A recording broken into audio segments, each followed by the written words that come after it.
What is going on, guys? My name is cosmovsgoku, and joining me today on this very special Digimon Survive review is the one, the only, Bane. Oh, there we go. That's me. Hi, Bane. You may know me from several voices. Back in the day, I was Scar. These days, what was my most recent character, actually? Madara Uchiha, Matt Ishida, Gomamon, Tentamon, Really delving into the relevant ones. Black Zetsu, and yeah, like who knows who you'll be appearing as in when Fullmetal Alchemist comes back. Time will tell. We're recording this before that announcement goes live, but of course, by the time this goes live, so would have that. So we're very excited for that. But today's not about Fullmetal Alchemist. Today's not about bridge content. Today is about our Digimon Survive review. Bane and I have been playing this game since it came out about 2 months ago, and we're really excited to give our thoughts, feelings, and reactions to everything about this game. So we're going to start off by doing spoiler-free thoughts, and we'll put a timestamp now on the screen somewhere about where you can jump to see where our spoiler discussion picks up. But to keep it spoiler-free, how'd you enjoy the game so far, Bane?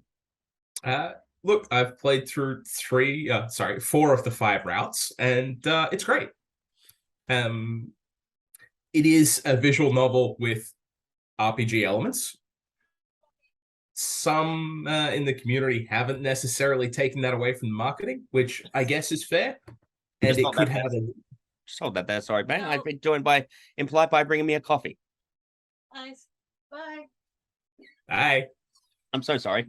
Please continue. I've played through 4 of the 5 available routes now. It's really good. It's solid both as a visual novel. The RPG elements are great. If you enjoyed stuff like Final Fantasy Tactics, it's not a huge portion of the game, but it's there, and what's there is well executed. Story-wise, it is Digimon to the core. Oh, yeah. I'm inclined to very heavily agree. I've played through 3 of the 5 routes. I'm about halfway through my 4th playthrough, or 3rd playthrough. So what's really interesting is that you and I had our first playthrough was the exact same route, and just by chance.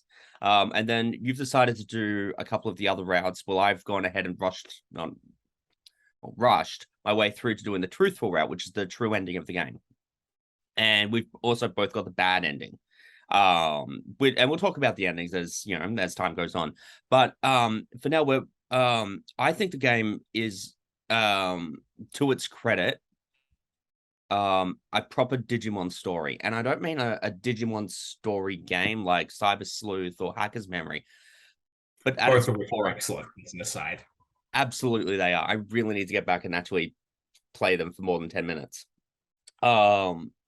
But these games are this game is excellent, and it understands what makes Digimon interesting, which in my opinion isn't the kaiju fights, it isn't the fantastical world, it's the human interactions and the character growth that all these characters go on.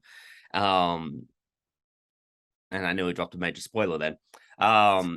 Look, very much if you grew up with Digimon Adventure, you'll be feeling the same kind of beats, the same kind of, these are characters that are growing and developing relationships with each other. And by the end of the story, particularly with the different endings, you get some really interesting perspectives on how these characters grow and change. I totally agree. And I think that for the first time in a long time, a Digimon adventure featuring, 8 different characters that are involved with the story, or at least 8 different characters that are involved with the story. The main focus for the first time in a long time is getting home. It's not about having adventures in this new world. It's just about trying to get home. And I think that Frontier would have been the last one that did it, unless something like that happened in Cross Wars, but I'll admit I didn't really watch Cross Wars or Applemon. True. Look, it's quite possible it did happen in, like because obviously Data Squad didn't involve that. at all. Data Well, Squad, they've stayed at home. Frontier, they were trying to get home.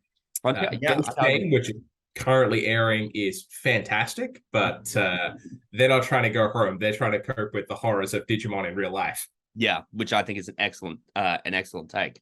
I think that, yeah, I think you're right. Frontier, which was what, 2004?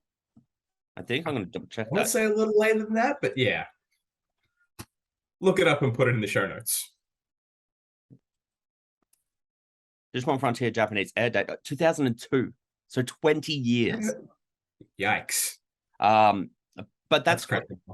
because I think that gives the show the franchise a breather, and it can go back to its roots. I mean, that was specifically part of what this game was supposed to be. In terms of development time, it was supposed to be just a small, low-budget entry in the franchise between bigger games. Yeah. That development time blew way out beyond expected, but frankly, based on what they've delivered, it was well worth the delay. Absolutely. And I was really worried with how much it was being delayed, how little Bandai were promoting it because Bandai gone to Bandai. But this game is excellent. I think it's absolutely worth picking up. Bandai is such a strange publisher. Yeah. They make some good stuff, but wow, did they not promote it properly? This game should be such a bigger franchise, but no, don't worry about marketing in the West. Oh yeah, don't worry about that. I totally agree. I think that this game had the potential to be the best-selling Digimon game of all time. Maybe it is, I'm not sure. But if they'd marketed it properly, absolutely, because the story. And by properly, we just mean at all. Yeah.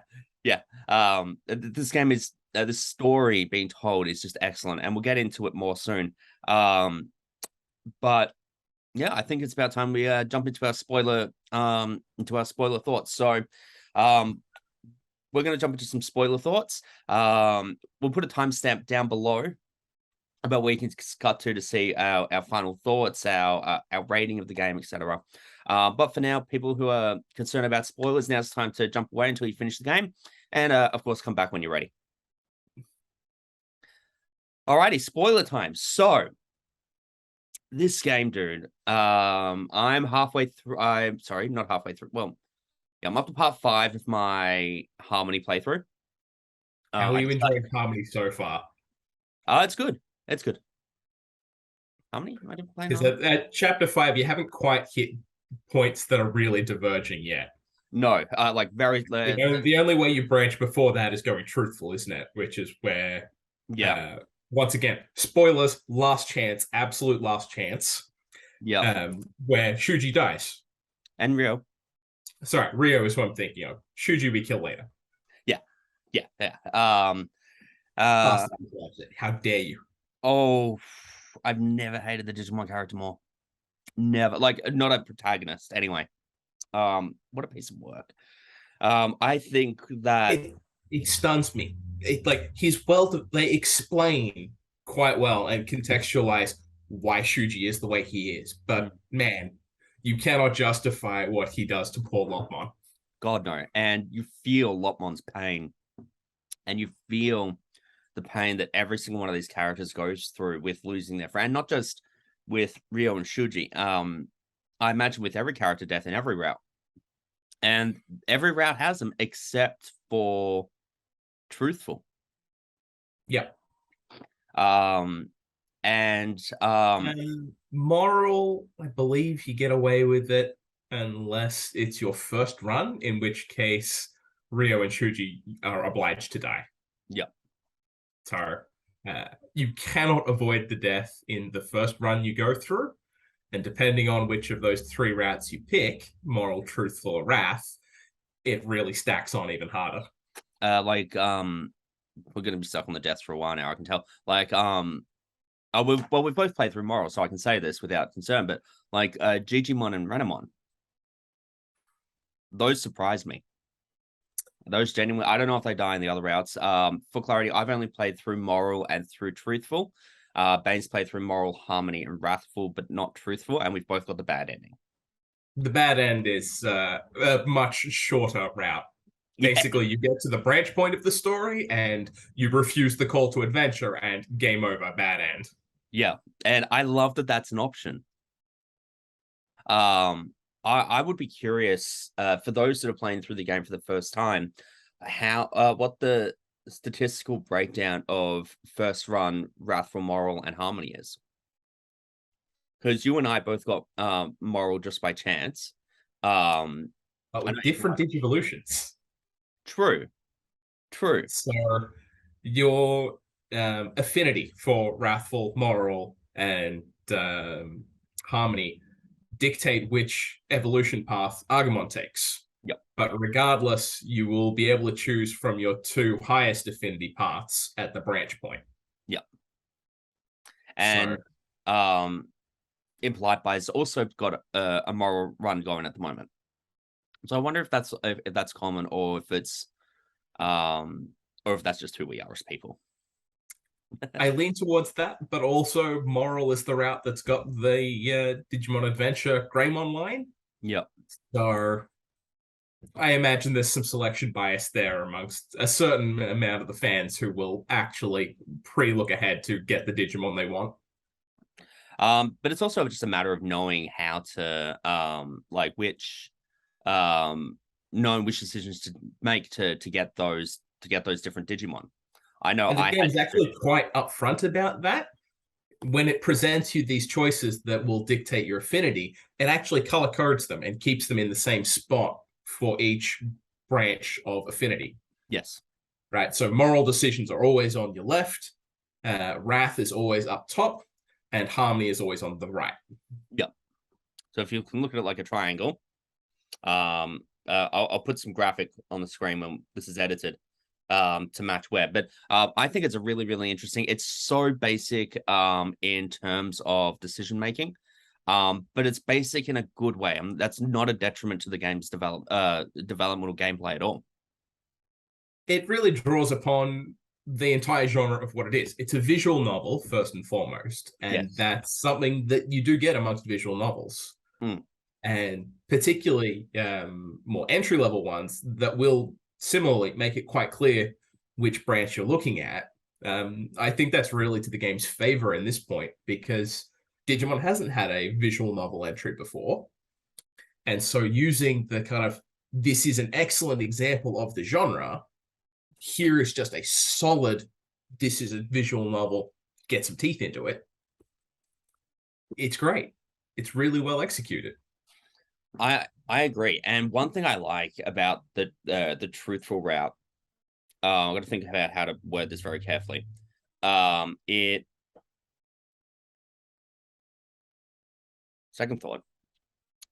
What I'm going to do is I'm going to hold off on that thought just in case, because I don't want to spoil it for you. I know we're in the spoiler discussion, but we're trying to be mindful of the fact that you haven't done Truthful, I haven't done Wrathful or Harmony yet. So what we're going to do, cut away shortly to our individual thoughts on those specific branch points. Yep. So those will be edited in, and those will be our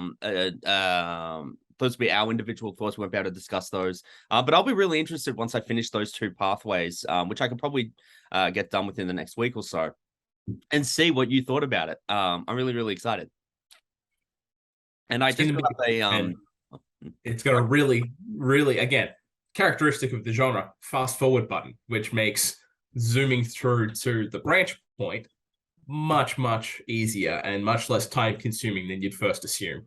Oh yeah, I got from the very start of the game to start of part 5, which is almost halfway through the game, just shy of halfway through. I got there in 2 hours last night. The other thing that speeds that up is your progress in terms of leveling, stat gains, and the like, carry through from run to run. Yep. That also includes the Digivolutions you unlock. So I played Moral first and ended up using Wargreymon primarily throughout both of my subsequent runs. Yeah. And I've been very much the same. When I did my when I finished my Moral run, I used Wargreymon all the way up until I got Garbamon on the adventuring party, and then I just stomped with Omnimon, or Omegamon as is known in the game, which is his original Japanese name. Yeah, well, nostalgia's not going to overwrite that for me. Omnimon all the way. Yeah. I don't think there'll be ever a more hype moment than first seeing Digimon the movie in cinemas and seen Omnimon in cinemas for the first time. It was just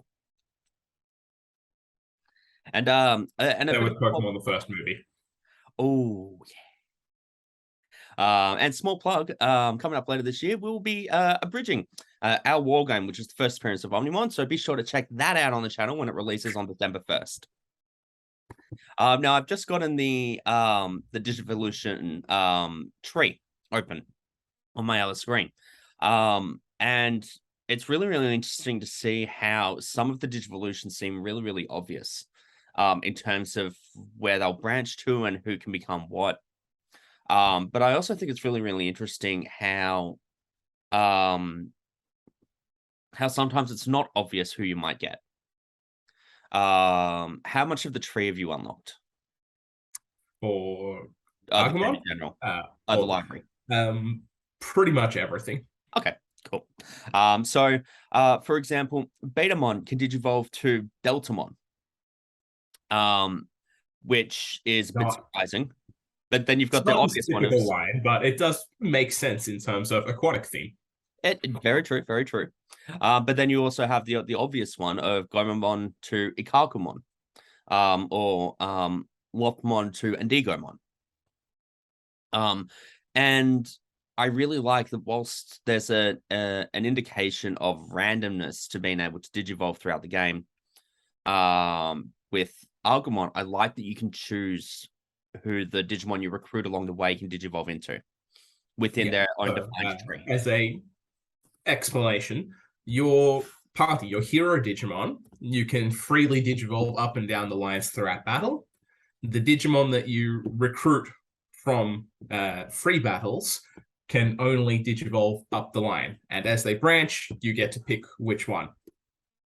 I spent a lot of time in my first run trying to get as many Digimon as possible to complete the library, which is basically your Pokedex, as much as I possibly could as I moved through the game. So that way it could... so it wasn't something I would have to think about in later runs as much. I didn't bother and have still unlocked a pretty solid cross-section of it. Mm-hmm. I think most of what I'm missing is Palamon's line, because they are rare to find in the wild. I think I'm still missing Gabumon, but I think I got the data for that from the hero version. And then a small sprinkling of things that I haven't run into or bothered to recruit and evolve, because evolution items to use for your free Digimon are scarce in your first couple of runs. Yep. Not so much in subsequent, in runs 3 and 4, and especially not once you start doing the optional hard battles, the Mugen Recollection. Yep. They just throw them at you like cash, along with mounds of stat items. It's great. I think that's a really, really good segue as well, because I wanted to talk about free battles and about Mugen Recollection and about the different modes within the game and different types of battles. So obviously there's the story battles, which are part of the story, goes without saying. And then you get situations where you can encounter Digimon in the wild. And the You talking about the shadow battles? Shadow battles and free battles. Yeah. So shadow battles, you'll discover, because it's a visual novel, part of the mechanic of the game is you're using your smartphone to look around the screens to find stuff to interact with. Very much point and click. Sometimes you'll find items, sometimes you'll run into Digimon. You can elect to fight those Digimon. And notably, there is a distinct roster available to run into of encounters in shadow battles versus free battles. So the availability of Digimon actually changes depending on your run and how you're mostly encountering them. Which is such intelligent game design. And the Digimon you encounter throughout the game change between shadow battles and free battles as you get further. So in the start of the game, you'll quite often encounter Numamon, you'll encounter Gotsumon, and by the end of the game, you'll encounter Hercules Kabuterimon, Puppetmon, I'm scarred from my first encounter with a Numamon. It just ganked my Agumon, and I was not prepared. which is surprising because Numemon is quite a weak Digimon within the universe. So, but it's a champion, and a champion versus a rookie in the early stages of the game goes one way. yeah, and Poor Agumon. and that one way is not surviving.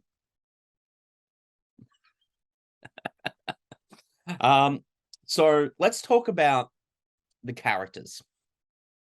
Let's talk about the Digimon first. The Digimon partners themselves. So Agumon, Syakomon, Gabumon, Labramon, Renamon, Patamon. No, not Patamon. Lopmon, Falcomon, Dracmon, Floramon, Kunamon, and Kunamon rather.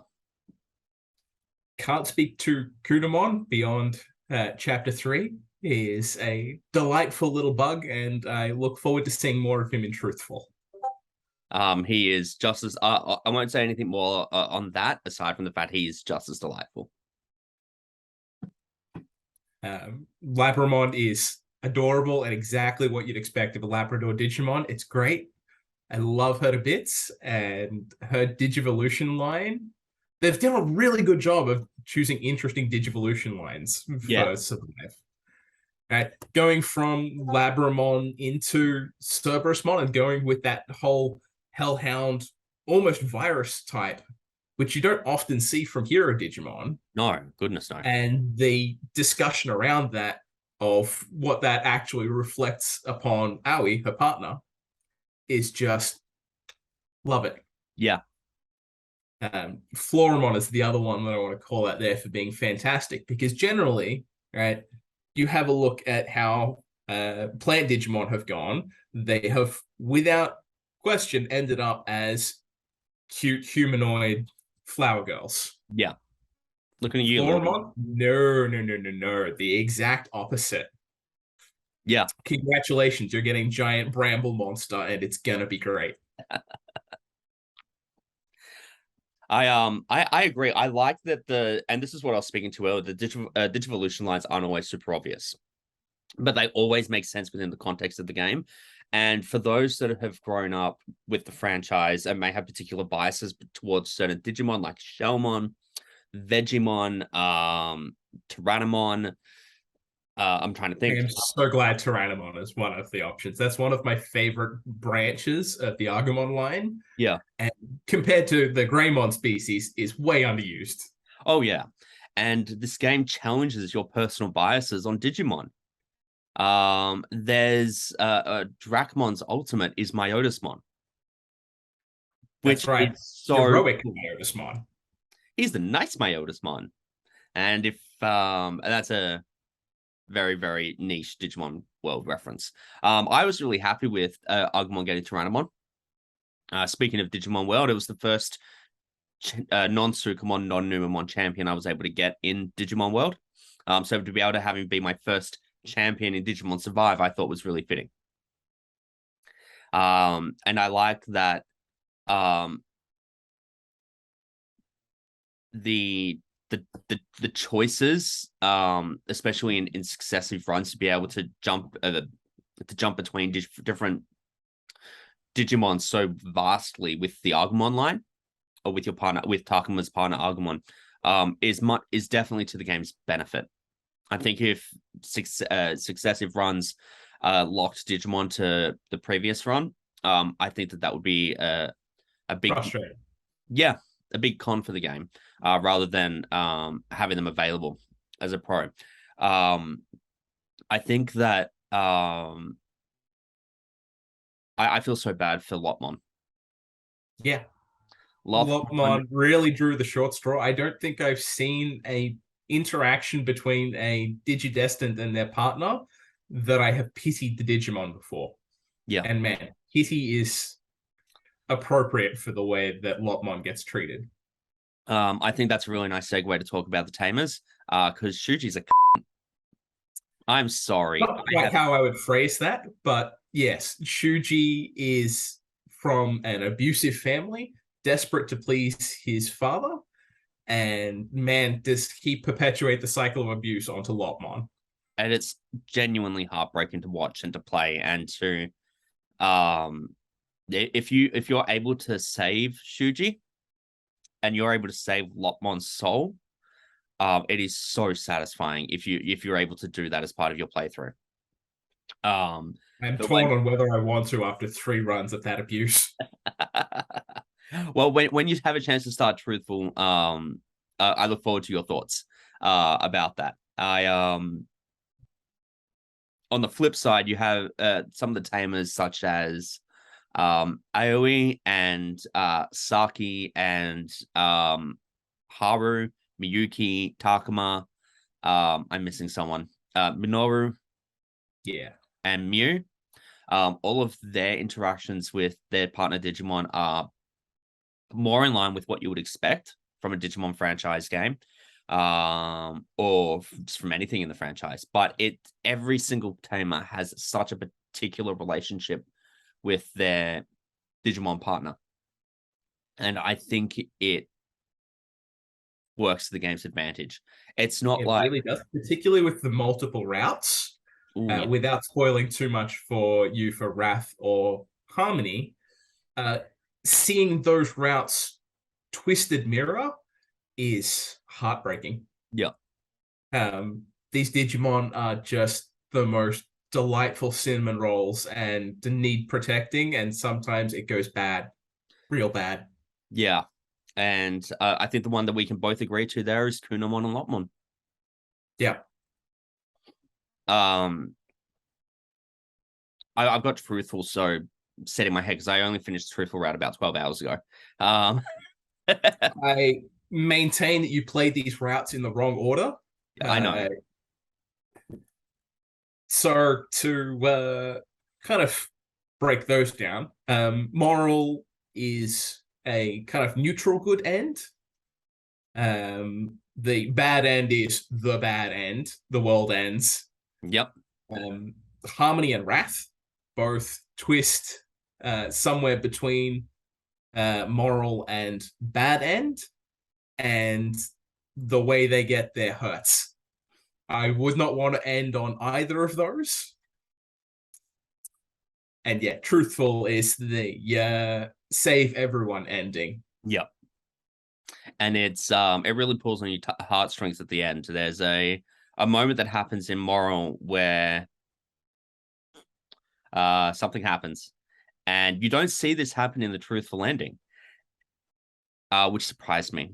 But it still happens, and I think it made it all the more sweeter because it was very much a show, don't tell.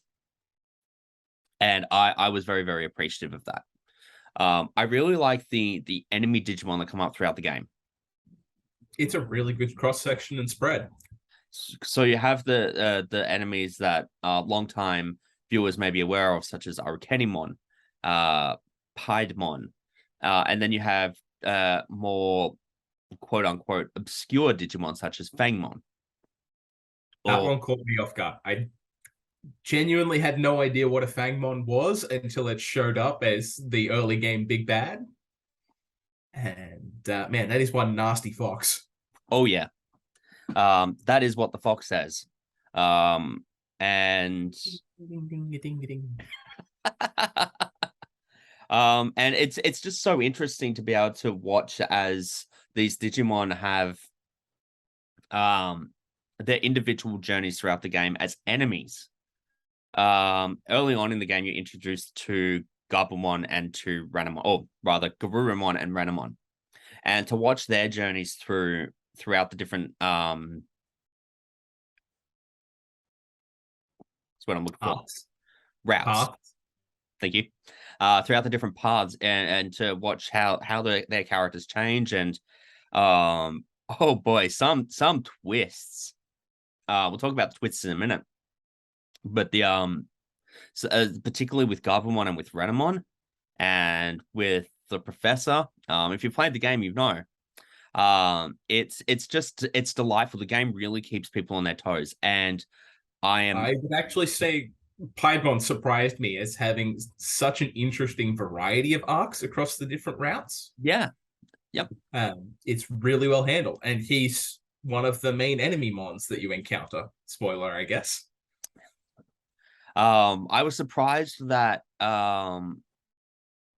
whilst you would know about Machine Dramon being a mega. having finished Wrathful. Yep. Gendramon or Mugendramon, if you prefer.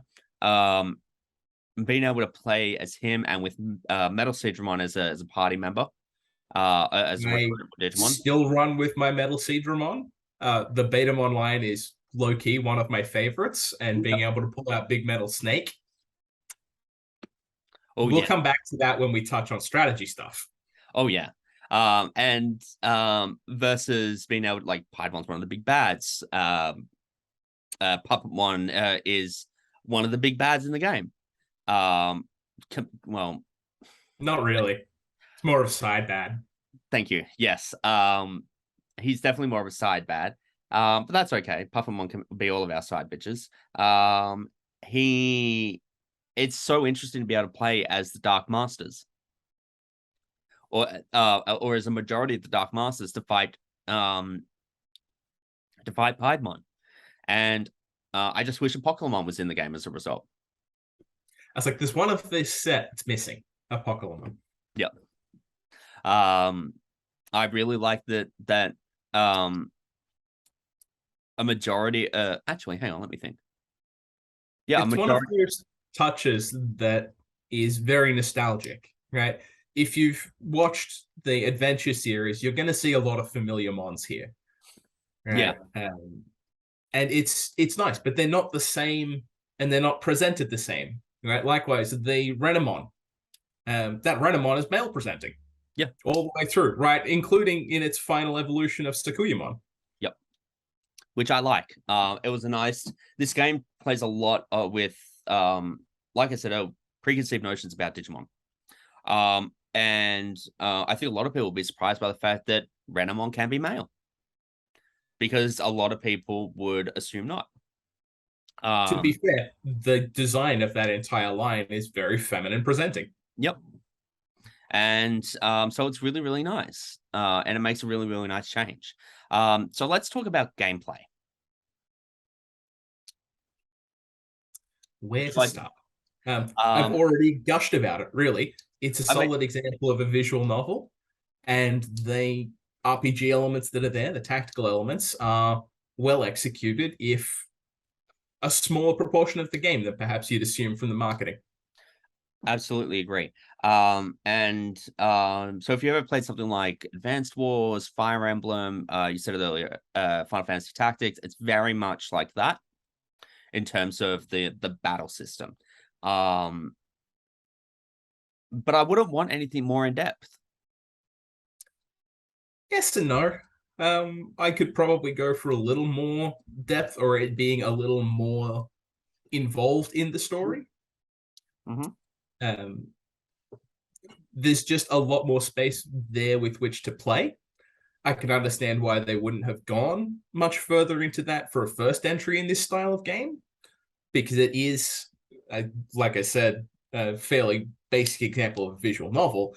It's also a fairly basic example of a tactical RPG, but they're both well-executed versions of those respective systems. And speaking of systems, you played this on Nintendo Switch, I believe. Yes. I'm playing it on PlayStation 4. How did you find the Switch experience?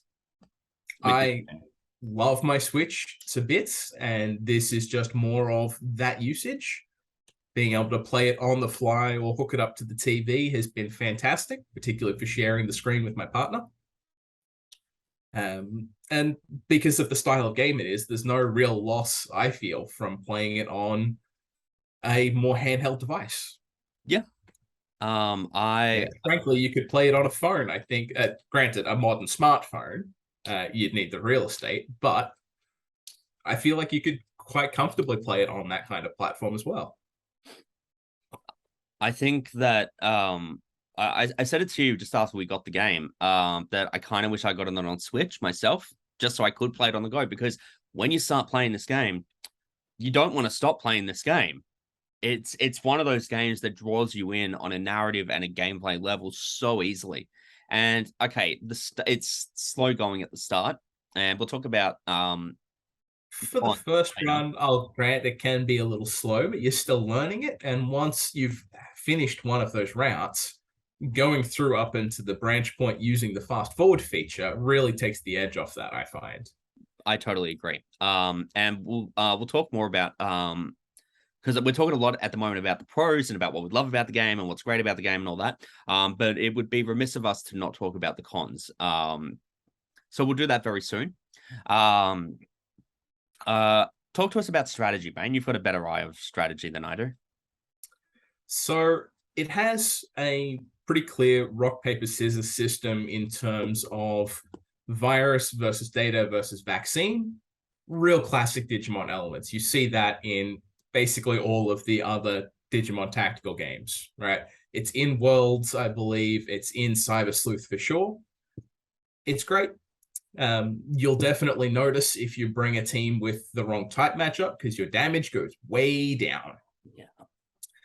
You also run into the elemental affinities, right? You've got everything from fire, water, earth, wind, dark, and light. Every Digimon's got their own breakdown of what they resist / weak to. That I've found has been a little less prominent for me, especially once you start getting some endgame items into that mix. So that's the kind of core of that tactical system.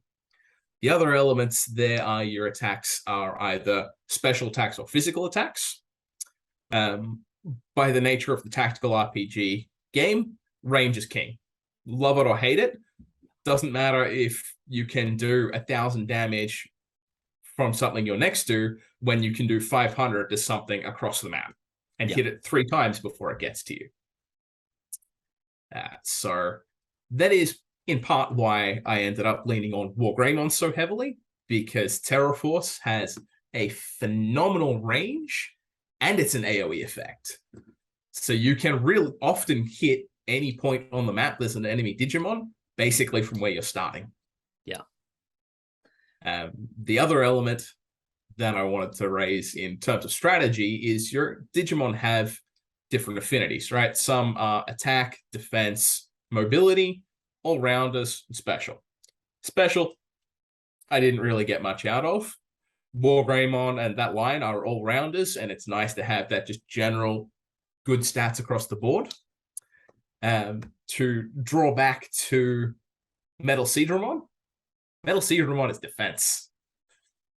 I got to bring the tankiest boy in the game. Not actually, but once you start throwing on some stat items, they get really ridiculous. Particularly the stat items that you'd think that have a drawback.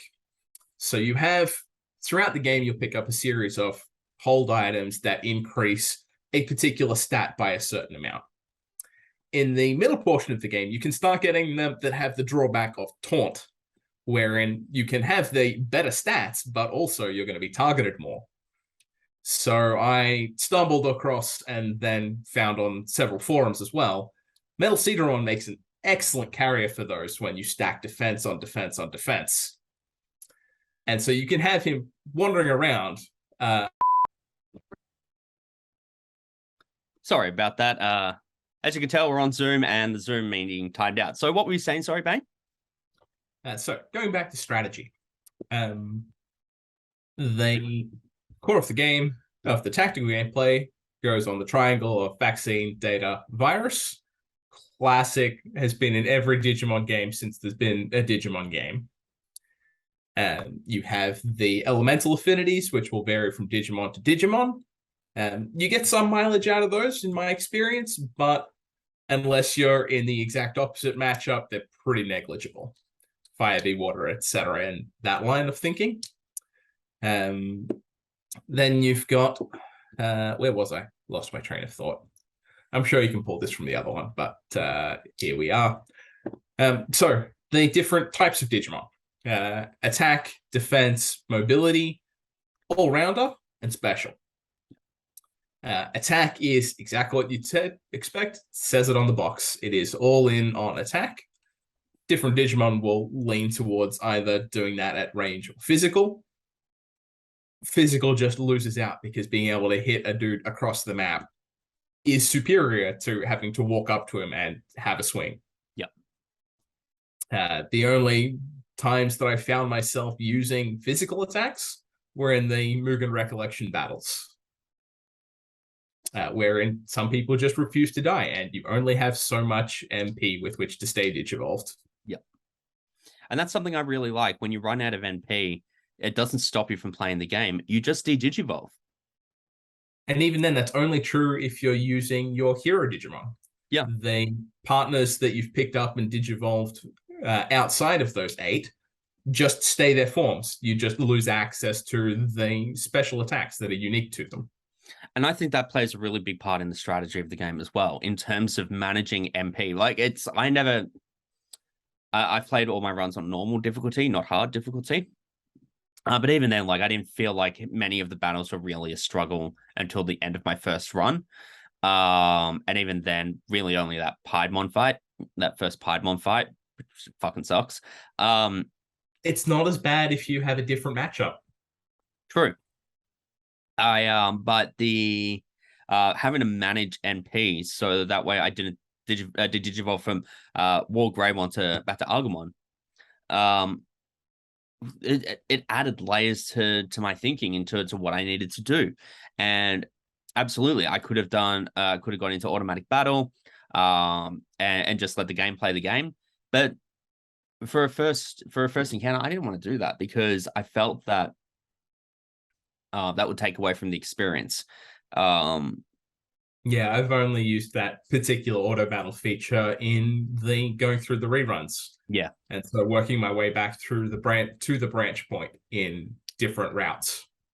And I'll tell you what, it is so satisfying when you get to a battle that you struggled on one playthrough, you get back to it and you just stomp them on your second. Is so satisfying. I struggled against the master in my first playthrough.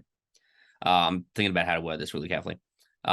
He's the final boss, and I really struggled in my first playthrough just to do enough damage. It took me goddamn forever to beat him. Truthful storyline, I one-shot him. So part of that is that your stat growth and your Digimon levels carry over from run to run. I really like how New Game Plus works in this game. It works really, really intelligently. And the only thing I don't like is the affinity you build with other tamers doesn't carry over. That's one we forgot to mention, affinity. So as you go through the game and you have conversations with as Takuma with other characters, sometimes you'll reach a branch in a conversation where you have to choose which conversation topic is best suited for that scenario. It doesn't affect your harmony, wrath, or moral alignment, but it affects your affinity with those characters, and it can never be decreased. It can only be increased. Start from 0 and cap out at 100, but 70 is the point where it's no longer relevant. Yeah, well, yeah.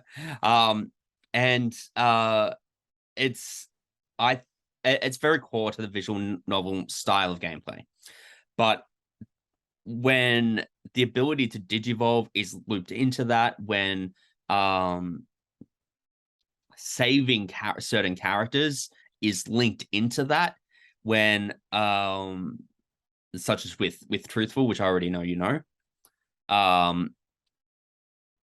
it's so satisfying to be able to finally get your affinity with AO, for example, to 70, so that you get Labramon's Mega. Or so to touch on that, your relationship with the other the other tamers is the gate to how far they can digivolve.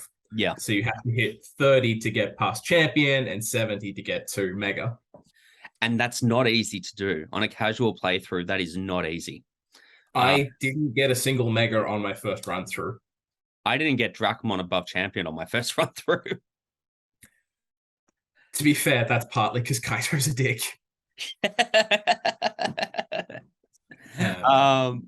He is absurdly overprotective of his younger sister, and you'll find out more about that in one of the runs that you have yet to do. Yep. But it's really obnoxious. It makes it really hard to empathize with him over Miyu in a lot of those conversations. And in a lot of those conversations, that's your choice. Yeah. Do you side with Kaito or do you side with Miyu? And I love Miyu's character. I think she's so funny the first time we're properly introduced to her, she's this cocky leader of a kingdom. Try again. She's the one that leads us to the shrine in the first place, setting off the whole chain of events. Yeah, but I meant once we get to the digital world.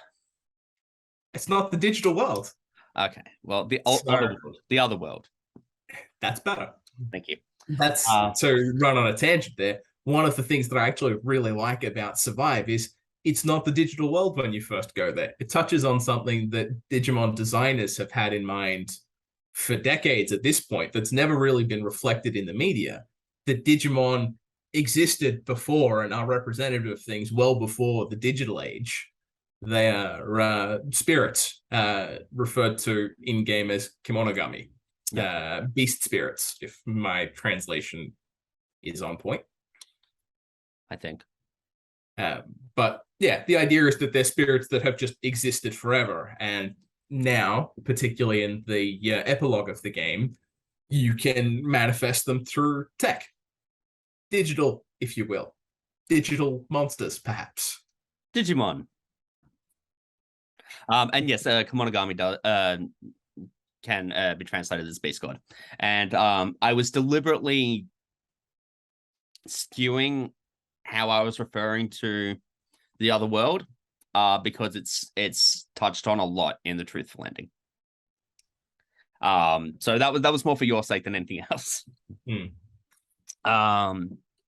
In terms of difficulty, I think that for those looking for a challenge, for those looking for a casual playthrough, I think normal difficulty is fine.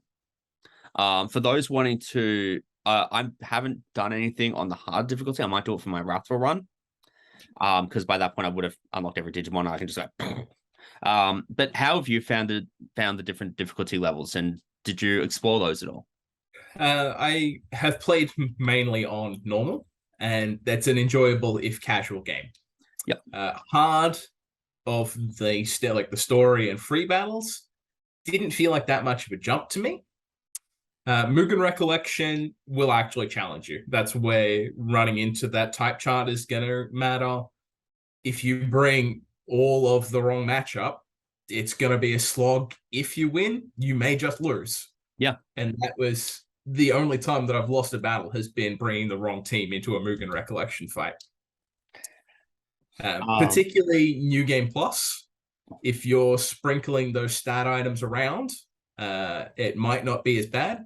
But I pumped all of those stat points into Agumon, and he can solo any encounter in the game so far. Yeah. And I'm expecting that to be true of Truthful as well. It's a casual game, and make no bones about it, it's not intending to be hardcore in any way, shape, or form. But on that note, how do you think it holds up as a Digimon game? So it's great that it's a great visual novel game. It's great that it's a great strategy RPG game. How does it hold up, in your opinion, as a Digimon game? It hits everything that I want of a Digimon game, right? It's got the core of the relationship between the tamers and the Digimon being a driving story force. You can Digivolve back up and down.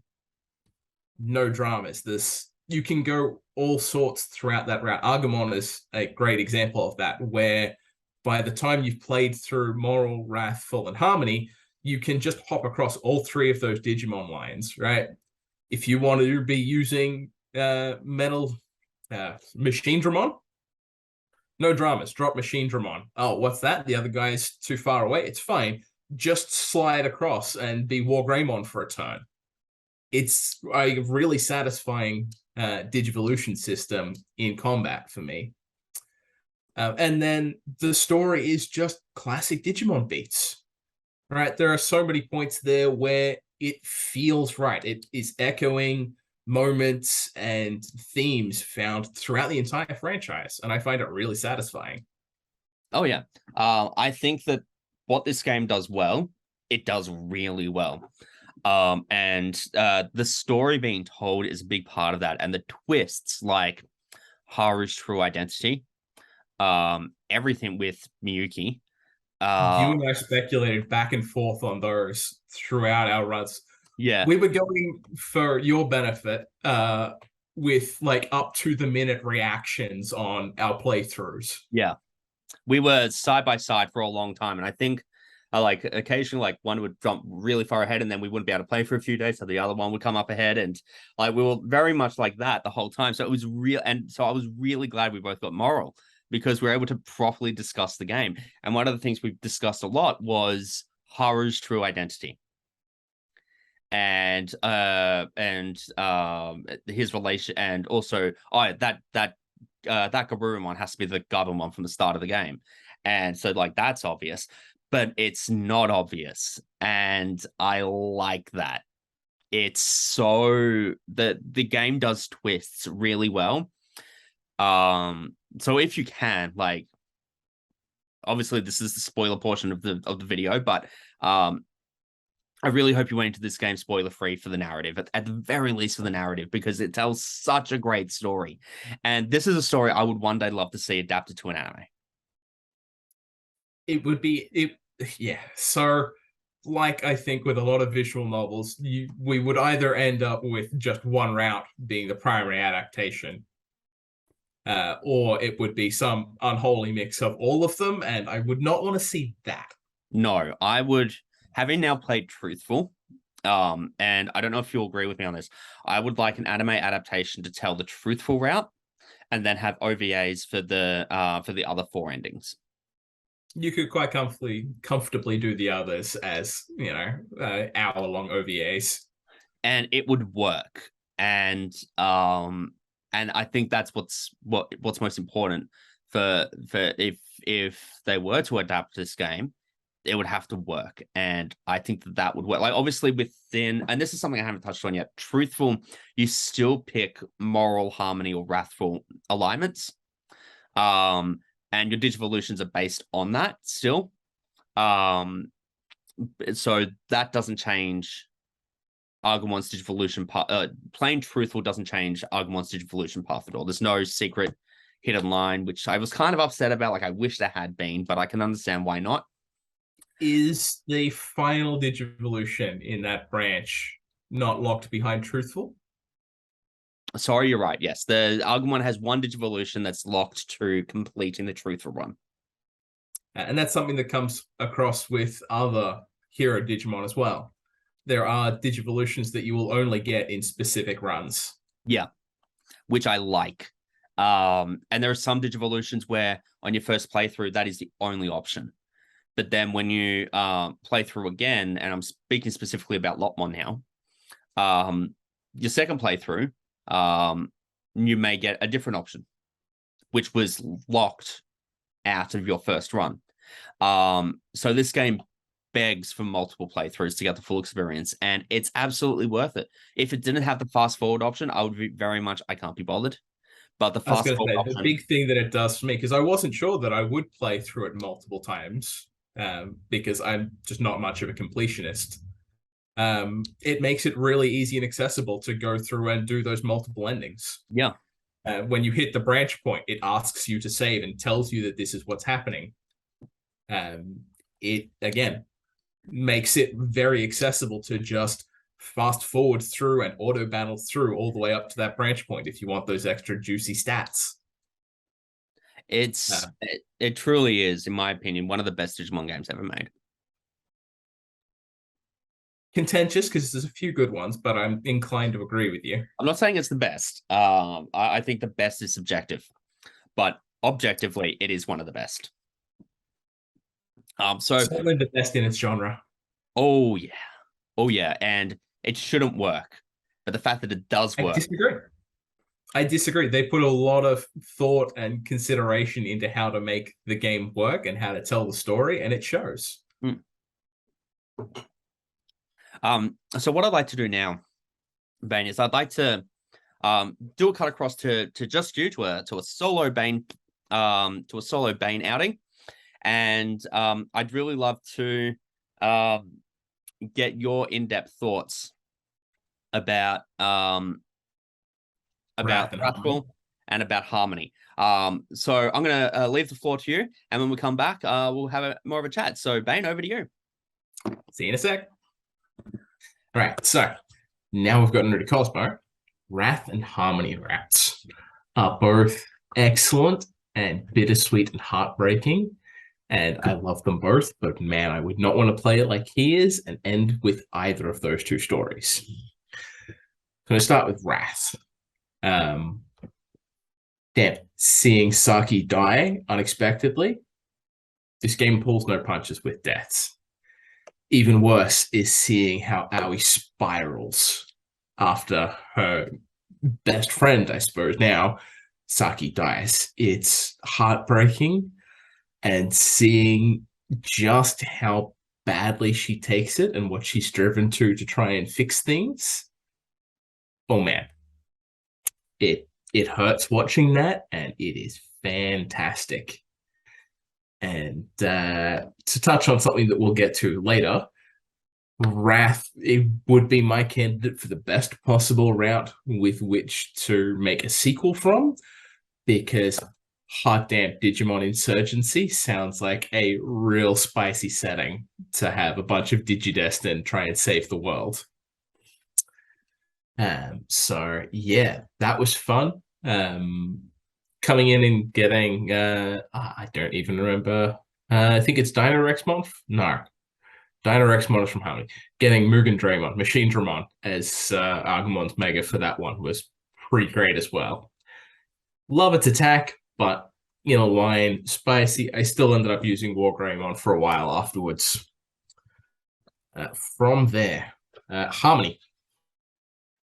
Harmony route definitely needs a trigger warning, because there is straight up stalking and implication of possible sexual assault of Mir, who, if memory serves, is like 11, possibly younger at the time this happens. So it really puts Kaito's, weirdly overprotective brother complex, sister complex into perspective. But wow, I don't like that at all. No, not one bit. Using sexual assault and stalking, it feels bad, right? Generally, use of sexual violence or implied sexual violence to me is the mark of lazy writing to make a villain, and you could have traumatized them somehow without leaning on that. That's just kind of feels bad for me. Take that as you will. That's the only part of the game I think really deserves any kind of trigger warning, but again, that's me. I'm lucky to be in a fairly healthy and safe space, so that didn't grab me. Kaito's spiral from Miyu dying in the same spot as Saki in a very similar manner. Not quite as heartbreaking as Aoi's in Harmony, in Wrath. Just didn't hit me quite the same. Hot damn, though. Getting the fusion for his Mega is wild. I have never seen Bolt Boutmon before, and that was great, and I felt so bad for Dracmon. Doubly so once Kaito, snaps out of it a little and realizes he does still have support and can continue on living and trying to be better. But wow, never heard of Bolt Boutmon before, and that was a good spin. Aoi fusing with Plutomon is one of the best uses of human Digimon fusion that I've seen, and I enjoyed Frontier, so, I'm trash. What do you do? Yeah. Harmony doesn't have quite the same bad end epilogue feel that Wrath does, and that is, by the looks of it, entirely down to Aoi still being around and still being the team mom. That's wild to me that Aoi alone makes the difference between Digimon Underground Revolution and Freedom Fighters versus, we're working in a lab and helping kids come to terms with having Digimon and how society deals with that. It's wild. It's such an interesting contrast, particularly when you also throw in the bad end where everyone dies.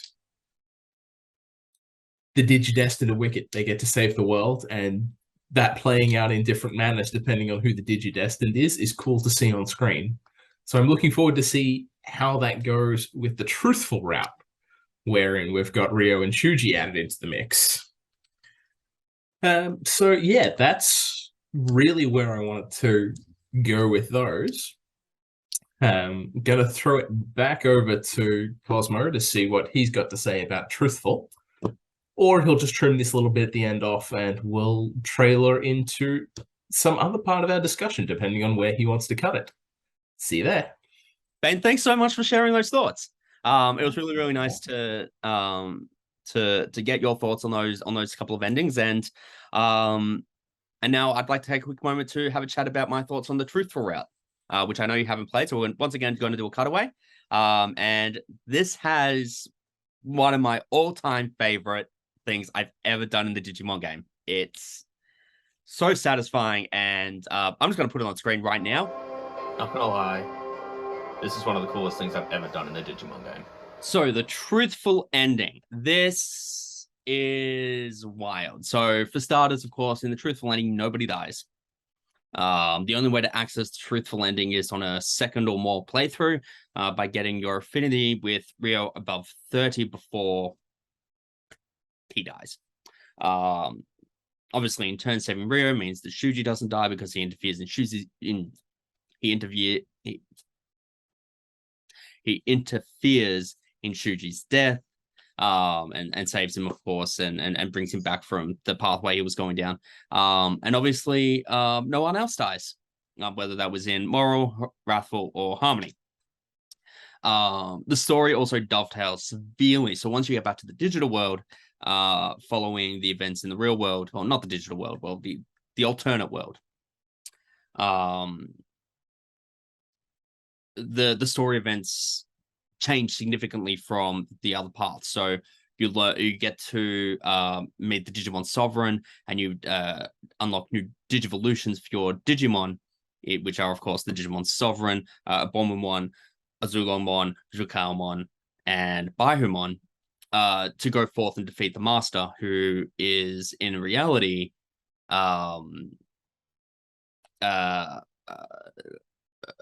Haru and Miyuki's ancestor, or a male ancestor of theirs, and he likewise has a sister who is a shrine maiden as well. And it's all very it's just a beautiful story that's told, and to be able to take on the power of the Digimon Sovereign, the four pillars of the world at the various cardinal points, north, south, east, west, and to be able to use those Digimon, that's the coolest shit about this about the truthful ending, in my opinion, aside from obviously everyone surviving. And I really like that because I've never seen in any Digimon game ever being able to play as the Digimon Sovereign.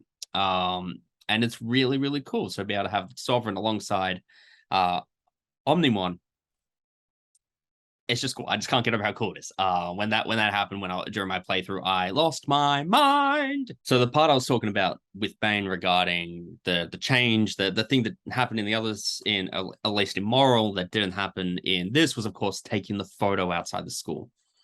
And I was really surprised when that didn't happen. I was like, oh, okay, well that's upsetting that doesn't happen in the truthful. And then right at the very end of the game, at the very end of the truthful run, you get to see that the photo was taken, and I'm gonna just put the photo on screen right now because it's such a beautiful photo, and I just got emotional watching that. The final battle against the Master was stupidly easy on my run. I one-shot him, and then the final battle against Fanglongmong Ruin Mode was really hard, and this guy was fucking massive. Yeah, big boy. And that took 6 shots. So I was really, really glad that the final boss wasn't just a one shot. If you've played other routes beforehand, I was really, really pleased that it actually took a little bit of it wasn't easy or simple. It was it actually took some kind of thinking through, okay, so how do I move my guys to get to here? And I went into the final battle, I used Omegamon and I used the Sovereign. Or did I use, hang on, did I have Fanglongmon there? No, I didn't. So yeah, I used the Omegamon or Omnimon and the Sovereign. And what I really like is the game sets up a sequel. It's sequel baits. And I can't talk about it in the main review with Bane because obviously he hasn't seen it yet, but I love the game sequel baits. And that's why I talk in the other one about Vemon, because right at the end, you see new tamers, they're at the shrine, and there's a Demi Vemon. And I got really, really excited. I'm like, oh, this Vemon's my favorite Digimon. I love it. So I'm sure I wouldn't have done that unless there was at least an internal thought, okay, maybe we can do a sequel. If not, look, I'm really happy this game exists. I'm really happy that this game was made. I'm really happy it was delayed so it could be as good as it is.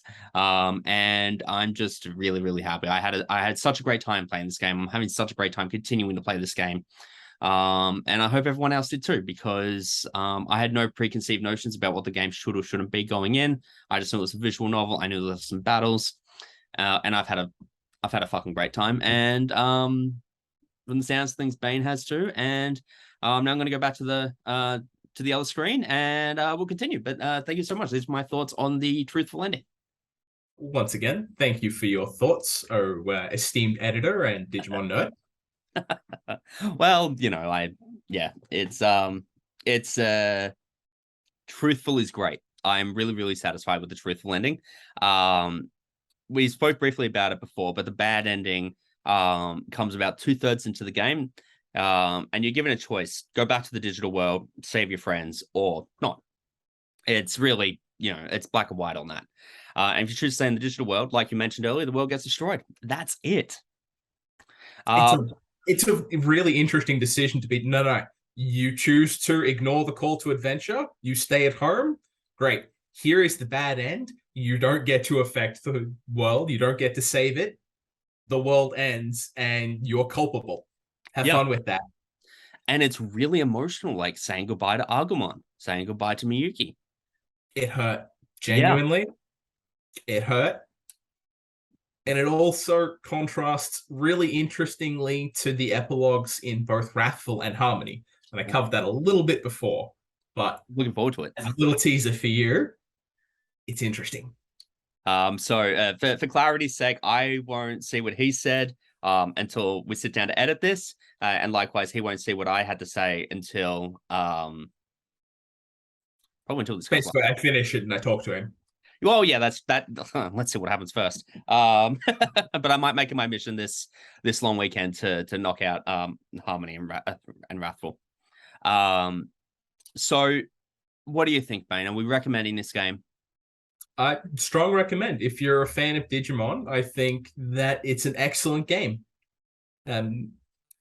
If you're not fond of visual novels, then you're probably not going to enjoy it as much. If you're not, or if you're expecting more of the game to be tactical combat, you're probably going to be a little disappointed because it is first and foremost a visual novel. But it's an excellently executed, well-localized game. It sets out to tell a story. It tells that story well. It doesn't outstay its welcome. There's no jank. It's not full of bugs. It's just, here is the game. Here's the experience and the story we're telling. Have fun. I agree. It doesn't, as you said, it doesn't outstay its welcome. It knows exactly the story it wants to tell across every ending and across all paths. And it's so unashamed in that. It knows what it wants to do. The only real cons, because I just realized we hadn't talked about them yet, the only real cons I can mention for the game is that the middle of the game is a little bit slow for my liking. So the amusement park, the waterways, and the village on the second island when Falconmon's being a prat. Those for me Falcomon has good reason. Absolutely. But those for me, like that, those 3 chapters are really, really slow for me. But that's just my opinion. You do a lot of hopping around and visiting locations, and if you're also spending time exploring those beforehand, it can drag a bit.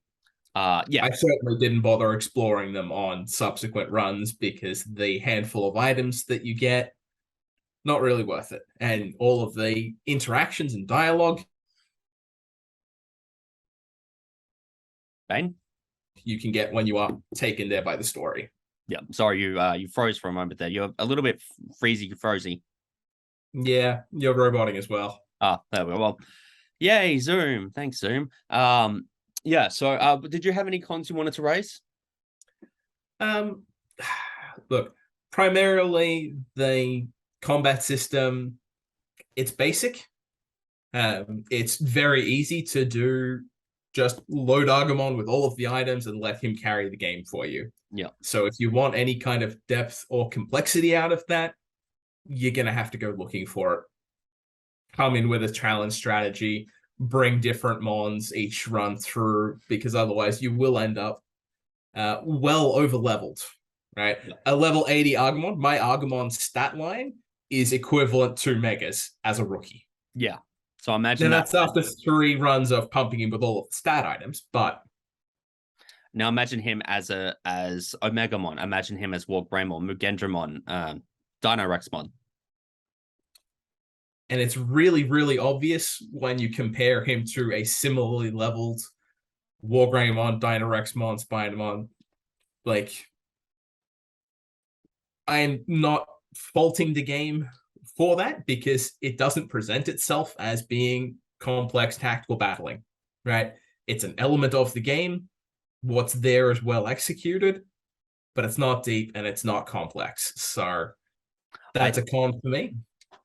Let's hope that this game will be as hard or as easy as the player makes it. And in my opinion, that's good game design. The challenge for the player should be determined by the player. It shouldn't rush out to be stupidly hard, like the jump between the last member of the Elite Four and Cynthia's fully maxed out EV's Garchomp. So that's not good game design.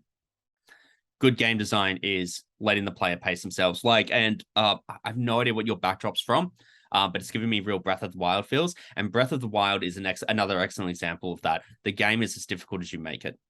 And I have no problems with that being the future of gaming. I have problems with games being 300 hours long just to complete the fucking story. Assassin's Creed. But Yep. I absolutely agree. I have found myself growing into adulthood finding that I don't have the same downtime that I do. Yeah. And so I'm a lot choosier about the games that I want to play.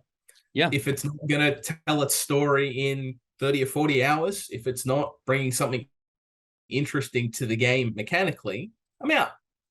Yeah. I don't have time or energy for that. And so I don't find myself wanting to engage with stuff like MMOs, like shooters.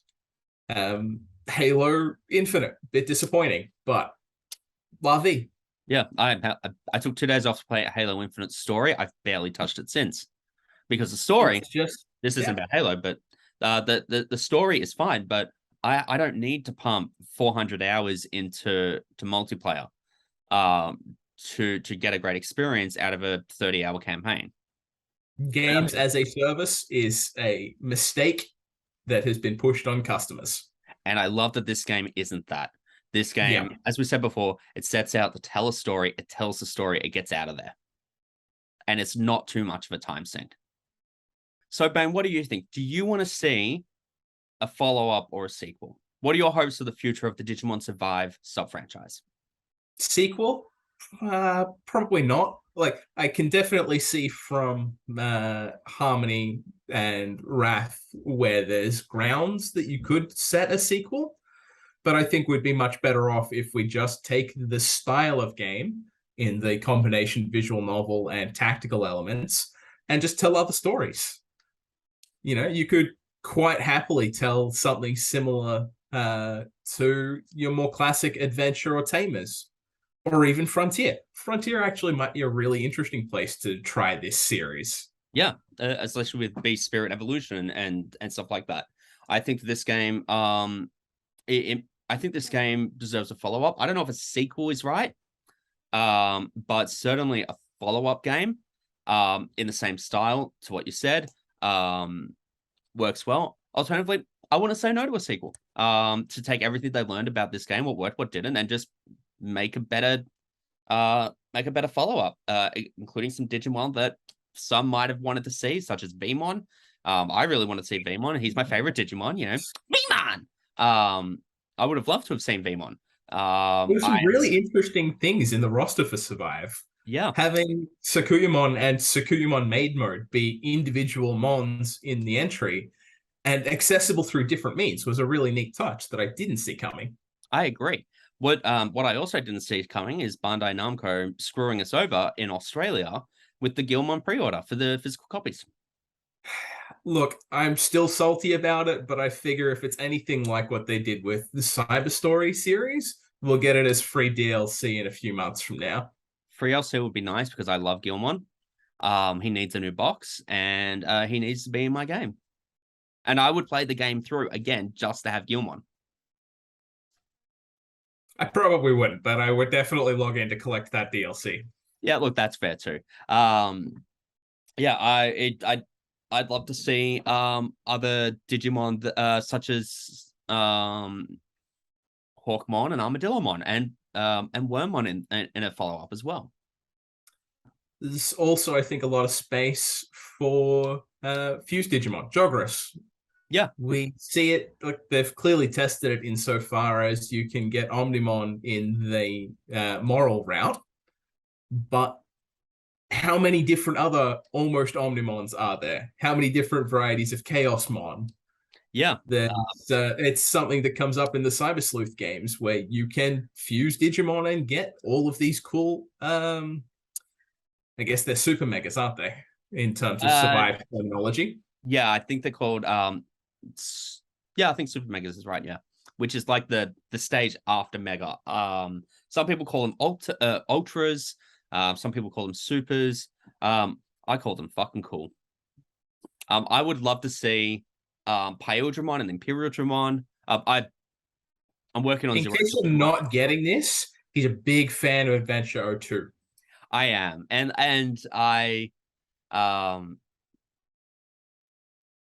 I'm also working on 02 at the moment, so it's all like in my head.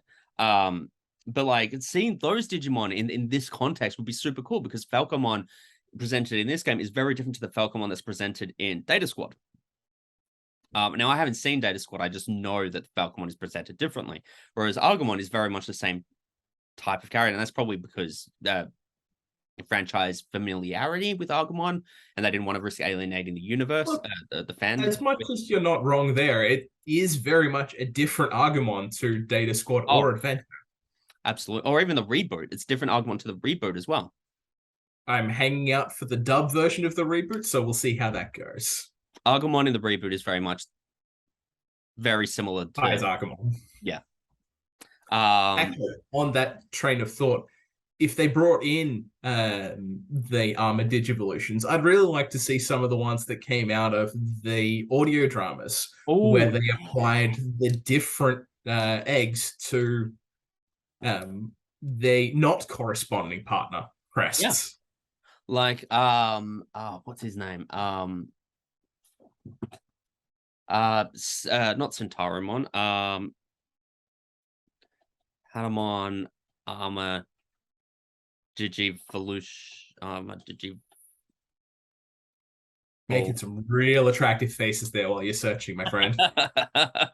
Look, for me to make an attractive face, that's got to be something new. Where is it? I would hazard a guess your partner might disagree, although she'll definitely shitpost about it. Look, that's very true. Oh, what is it called? I'm just gonna put a picture of it on the screen right now. That guy. It's I think that there's a lot of opportunity for future growth for this sub franchise within Digimon and within Digimon games, and I'd love to see more of it. I'd love to see Millenniumon and Moon Millenniumon and Chimeramon. I'd love to see more of the Royal Knights. I'd love to see Yggdrasil and Homeostasis. I don't know. I feel like they're better as the looming antagonists and inciting incidents rather than depicting them. But you're absolutely right. This kind of series would be primed for telling a drama with the Royal Knights. Oh yeah, like there's so much that can be told with this, and I would love to see. You know what? Yeah, I'm gonna say I want a sequel. I want to follow up. I want a sequel. I want another Digimon Survive game because there's so much opportunity to tell more fantastic stories. And I really love the drama of that and meeting Digimon in new context. And also, will these characters survive? Yeah, that one of the surprising things, and surprising even after Ghost Game really amped up the horror elements that you can do with Digimon. This game doesn't shy away from death and trauma in a way that I don't think anywhere else in the franchise has really done. Yeah. And they execute it really thoughtfully. Digimon has, for lack of better phrasing, grown up. This is definitely a game for those that aren't. I wouldn't recommend this game to like an 8 to 10-year-old, for example, which is the age I was when I started watching Digimon. I think you could, though. I think an 8 to 10-year-old has enough emotional maturity to come into this game and enjoy it. And I don't think it's graphic enough or explicit enough that it would traumatize them. Okay. Well,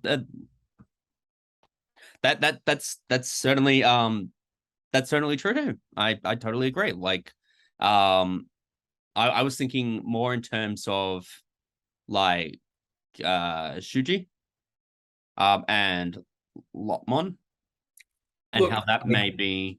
Don't necessarily disagree, but I also think that's just grounds for an adult and emotional conversation with them. Yep.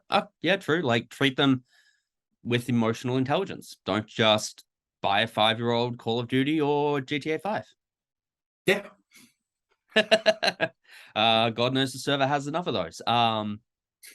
So we've actually recorded this little bit after we completed our initial review, and we just like, oops, we forgot a few things that we wanted to mention. So we're not sure whether it's going to slide in, but it's sliding in, and we're cutting back to what we did before here. I suppose that brings us to our final rating, because that sounds pretty clearly like we're both recommending this for Digimon fans. Yep. If you're not a Digimon fan, probably still going to be enjoyable, but you'll miss some of the nuance. You won't have the same nostalgia echoes that Rob and I, that Cosmo and I both have. That's all right. Look, alrighty. I'm so we're gonna rate this out of Digivices, out of 10 Digivices. Because 10 stars doesn't really work, but Digivices is app. And I don't mean Applimon. So on that note, Bane, would you like to go first? What do you give this out of 10? Probably put it solidly at 8. It's excellent at what it does. It presents what it wants to, but if you're looking for more complexity, nuance, probably not there gameplay wise. But that's fine. I like 5 is average. 5 is an average game, not 10. Yeah. I likewise give this a very, very solid 8 out of 10. This game was my favorite video game of all time is the original Digimon World on PlayStation. Digimon World Next Order was just slightly better than that. Was just slightly not better than Digimon World. And this game comes in underneath both of them. But that's not to say it's bad by any means. So I'm giving this 8 Digivices out of 10. And those are our thoughts. So what did you think of Digimon Survive? Please leave your thoughts in the comment section below. And don't forget to like and share this video. And also subscribe to Journeyman Abridged for other Digimon related content and also all the other content we offer here at Journeyman Abridged. I've been cosmovsgoku. This has been the one, the only Bane. That way.